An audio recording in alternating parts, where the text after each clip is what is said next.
Fry చేద్దాం అనుకున్నాను. కొన్ని పండిపోయినాయి. బాగా పండినవి తీసేసాను. ఇలా కొద్దిగా పండినవి మాత్రం ఉంచాను. ఈరోజు పచ్చడి చేయబోతున్నాను ఫ్రెండ్. అసలైతే ఫ్రై చేసి పెట్టుకుందాం, కారం చేద్దాం అనుకున్నాను. ఇంకా అందుకని పచ్చడి అనుకోండి. కొంచెం చింతపండు వేస్తాం కాబట్టి నిల్వ ఉంటుంది ఫ్రెండ్స్. నేను ఎలా చేస్తానో చేసి చూపిస్తాను చూడండి. అరకిలో కాకరకాయలు ఫ్రెండ్స్. ఇది 50 గ్రాముల చింతపండు.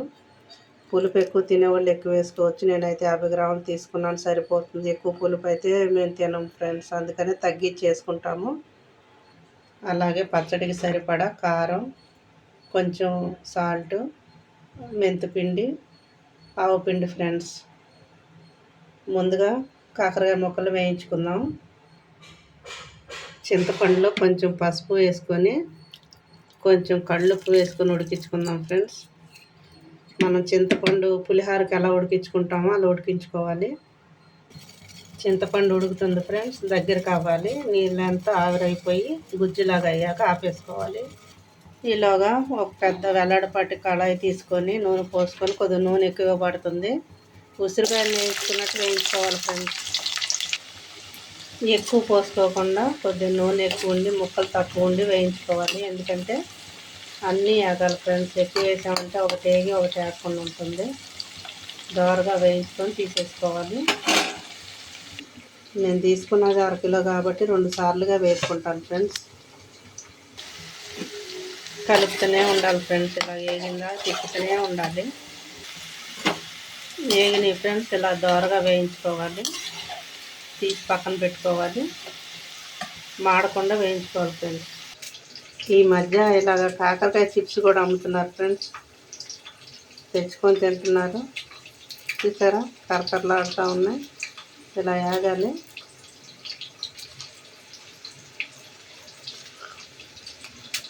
బాగున్నాయి ఫ్రెండ్స్, బాగా వేగినాయి. ఉన్న ముక్కలు కూడా వేసేసాను. ఇవి కూడా అలాగే వేయించుకోవాలి. చింతపండు గుజ్జు దగ్గరకు వచ్చింది ఫ్రెండ్స్, ఆపేసుకుంటాను. ఇంకా ఇవి కూడా వేగిపోయిన ఫ్రెండ్స్, తీసేస్తాను. తీసి తాలింపు వేసుకుందాం.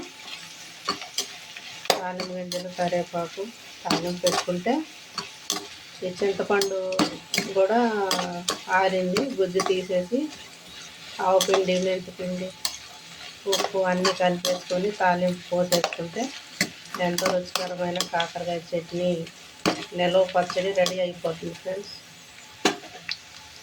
చాలా బాగుంటుంది ఫ్రెండ్స్. కాకరకాయ ఎంత ఇష్టపడిన వాళ్ళు కూడా తింటారు. చేదు ఉండదు. ఇలా చేసుకుని తినండి. షుగర్ ఉన్న వాళ్ళకి చాలా మంచిది. వారానికి ఒక రోజన్నా తినాలి ఫ్రెండ్స్. ఎప్పుడు ఇవే కాదు తినేది, మధ్య మధ్యలో కూడా తినాలి. పిల్లలు ఇష్టంగా ఏది తింటారో అలాగా. మా పిల్లలు అయితే పచ్చడి తింటే ఫ్రై తింటారు. అందుకనే వాళ్ళకి తినిపించాలని నేను ఫ్రై చేసి పల్లీలు వేస్తాను ఫ్రెండ్స్. పల్లీలతో పాటు తినేస్తారు. అలా చేయండి మీరు కూడా. తీసేస్తున్నారు ఫ్రెండ్స్. ఇలా ఒక వెల్లడపాటి గిన్నెలో తీసుకోవాలి ఫ్రెండ్స్. కలుపుకోవాలి కదా, త్వరగా ఆరుతుంది. ఈ వేడి మీద మనం కారం, పసుపు అంటున్నాను, పసుపు దాంట్లో చింతపండులో వేసాను కదా ఫ్రెండ్స్. ఇప్పుడు పక్కన పెట్టుకున్న ఉప్పు, ఆవపిండి, మెంతిపిండి అవి వేసేసుకుందాం. ఎంత తింటారో అంత వేసుకోండి ఫ్రెండ్స్. పచ్చడి కాబట్టి కారం కొంచెం పడుతుంది. మొత్తం ఇట్లా వేసేసుకొని కలిపేసుకొని, గోంగూర పచ్చడి కూడా ఇంతే ఫ్రెండ్స్. గోంగూరను వేయించుకొని ఇలా అన్నీ కలిపేసుకొని తాలింపు పెట్టేసుకుంటే ఎంతో రుచికరమైన పచ్చడి రెడీ అయిపోతుంది. ఈ వేడి మీద కలిపేసుకున్నాం అనుకోండి, పచ్చివాసన పోతుంది.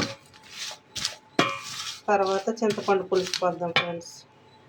కాకరకాయ ముక్కలు తీసేసి నూనెలోనే తాలింపు వేసేసుకుందాం ఫ్రెండ్స్. ముందుగా ఆవాలు వేసుకున్నాం.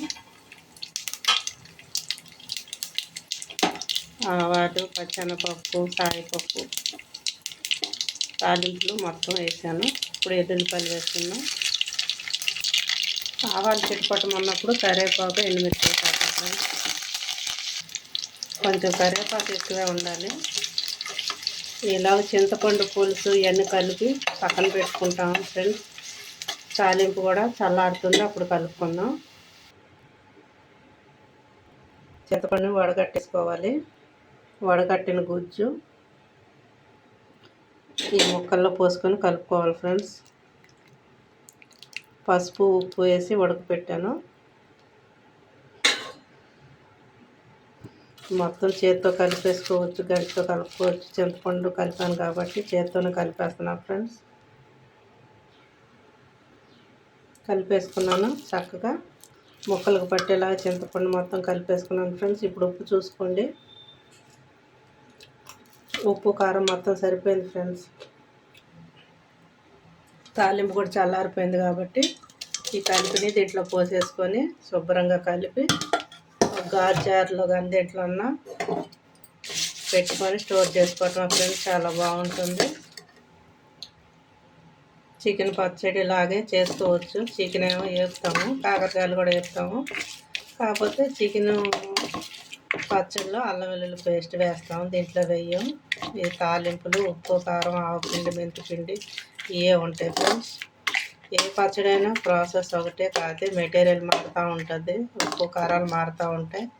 దానికి మసాలా పడుతుంది, దీనికి మసాలా ఉండదు ఫ్రెండ్స్. చూసారా గుమగుమలాడుతుంది పచ్చడి అయితే. కాకరకాయ నిలవ పచ్చడి అయితే రెడీ అయిపోయింది. మా అమ్మ అయితే కాయలు పెట్టిద్ది ఫ్రెండ్స్. ఇప్పుడు చిన్న చిన్న కాయలు వస్తాయి, ఆ కాయలతో పెట్టిద్ది. కాయ కొరుక్కొని తినేవాళ్ళం. ఇప్పుడు పెద్ద కాయలు వస్తున్నాయి కాబట్టి ఇలా ముక్కలు కోసుకున్నాను ఫ్రెండ్స్. మీకు దొరికితే కాయలుగా గుత్తి వంకాయలాగా చేసుకోండి ఫ్రెండ్స్, చాలా బాగుంటుంది. రెడీ అయిపోయింది ఫ్రెండ్స్. మీరు కూడా చేసుకోండి, తినండి. నాకు ఒక లైక్, ఒక షేర్, ఒక కామెంట్, ఒక సబ్స్క్రైబ్ చేయండి ఫ్రెండ్స్. నాకు వచ్చిన వంటలు, నేను చేసే వంటలు పెడుతున్నాను. అంతే ఫ్రెండ్స్, అయిపోయింది.